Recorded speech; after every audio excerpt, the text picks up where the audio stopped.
Hello दोस्तों। सोमवार की व्रत कथा सुनते हैं। किसी नगर में एक धनी व्यापारी रहता था। दूर दूर तक उसका व्यापार फैला हुआ था। नगर के सभी लोग उस व्यापारी का सम्मान करते थे। इतना सब कुछ संपन्न होने के बाद भी वह व्यापारी बहुत दुखी था, क्योंकि उसका कोई पुत्र नहीं था, जिस कारण अपने मृत्यु के पश्चात व्यापार के उत्तराधिकारी की चिंता उसे हमेशा सताती रहती थी। पुत्र प्राप्ति की इच्छा से व्यापारी प्रत्येक सोमवार भगवान शिव की व्रत पूजा किया करता था और शाम के समय शिव मंदिर में जाकर शिव जी के सामने घी का दीपक जलाया करता था। उसकी भक्ति देखकर मां पार्वती प्रसन्न हो गई और भगवान शिव से उस व्यापारी की मनोकामना पूर्ण करने का निवेदन किया। भगवान शिव बोले, इस संसार में सबको उसके कर्म के अनुसार फल की प्राप्ति होती है। जो प्राणी जैसा कर्म करते हैं उन्हें वैसा ही फल प्राप्त होता है। शिव जी द्वारा समझाने के बावजूद मां पार्वती नहीं मानी और उस व्यापारी की मनोकामना पूर्ति हेतु वे शिव जी से बार बार अनुरोध करती रही। अंततः माता के आग्रह के देखकर भगवान भोलेनाथ को उस व्यापारी को पुत्र प्राप्ति का वरदान देना पड़ा। वरदान देने के पश्चात भोलेनाथ मां पार्वती से बोले, आपके आग्रह पर मैंने पुत्र प्राप्ति का वरदान तो दे दिया, परंतु इसका यह पुत्र 16 वर्ष से अधिक समय तक जीवित नहीं रहेगा। उसी रात भगवान शिव उस व्यापारी के स्वप्न में आए और उसे पुत्र प्राप्ति का वरदान दिया और उसके पुत्र के 16 वर्ष तक जीवित रहने की भी बात बताई। भगवान के वरदान से व्यापारी को खुशी तो हुई, लेकिन पुत्र की अल्पायु की चिंता ने उस खुशी को नष्ट कर दिया। व्यापारी पहले की तरह सोमवार के दिन भगवान शिव का विधिवत व्रत करता रहा।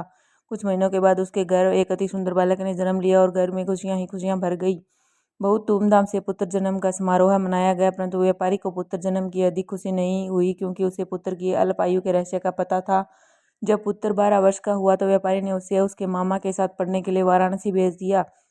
लड़का अपने मामा के साथ शिक्षा प्राप्ति हेतु चल दिया। रास्ते में जहाँ भी मामा भांजे विश्राम हेतु रुकते, वहां यज्ञ कराते, ब्राह्मणों को भोजन कराते।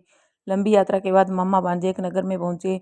उस दिन नगर के राजा की कन्या का विवाह था, जिस कारण पूरे नगर को सजाया गया था। निश्चित समय पर बारात आ गई, लेकिन वर का पिता अपने बेटे की एकांक कहानी होने के कारण बहुत चिंतित था। उसे भय था कि इस बात का पता चलने पर कहीं राजा विवाह से इनकार न कर दे, इससे उसकी बदनामी भी होगी। जब वर के पिता ने व्यापारी के पुत्र को देखा तो उसके मस्तिष्क में एक विचार आया। उसने सोचा, क्यों न इस लड़के को दूल्हा बनाकर राजकुमारी से विवाह करा दूं। विवाह के बाद इसको धन देकर विदा कर दूंगा और राजकुमारी को अपने नगर ले जाऊंगा। वर के पिता ने लड़के के मामा से इस संबंध में बात की। मामा ने धन मिलने के लालच में वर के पिता की बात स्वीकार कर ली। लड़के को दूल्हे का वस्त्र पहनाकर राजकुमारी के से विवाह कर दिया गया। राजा ने बहुत सारा धन देकर राजकुमारी को विदा किया। शादी के बाद लड़का जब राजकुमारी के साथ लौट रहा था तो वह सच नहीं छिपा सका और उसने राजकुमारी की ओढ़नी पर लिख दिया, राजकुमारी, तुम्हारा विवाह मेरे साथ हुआ था। मैं तो वाराणसी पढ़ने के लिए जा रहा हूँ और अब तुम्हें जिस नवयुवक की पत्नी बनना पड़ेगा वह कान्हा है। वह जब राजकुमारी अपनी ओढ़नी पर लिखा हुआ पढ़ा तो उसने कान्हे लड़के के साथ जाने से इनकार कर दिया। राजा को जब ये सब बातें पता लगी तो उसने राजकुमारी को महल में ही रख लिया। उधर लड़का अपने मामा के साथ वाराणसी पहुंच गया और गुरुकुल में पढ़ना शुरू कर दिया। जब उसकी आयु 16 वर्ष की हुई तो उसने यज्ञ किया।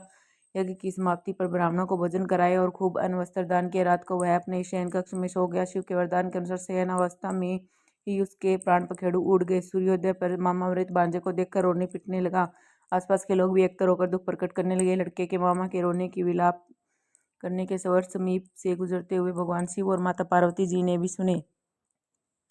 माता पार्वती ने भगवान से कहा, प्राणनाथ, मुझे इसके रोने के स्वर सहन नहीं हो रहे, आप इस व्यक्ति के कष्ट को दूर करें। भगवान शिव ने माता पार्वती के साथ अदृश्य रूप से समीप जाकर देखा तो भोलेनाथ माता पार्वती से बोले, यह तो उसी व्यापारी का पुत्र है जिसे मैंने 16 वर्ष की आयु का वरदान दिया था। इसकी आयु पूरी हो गई।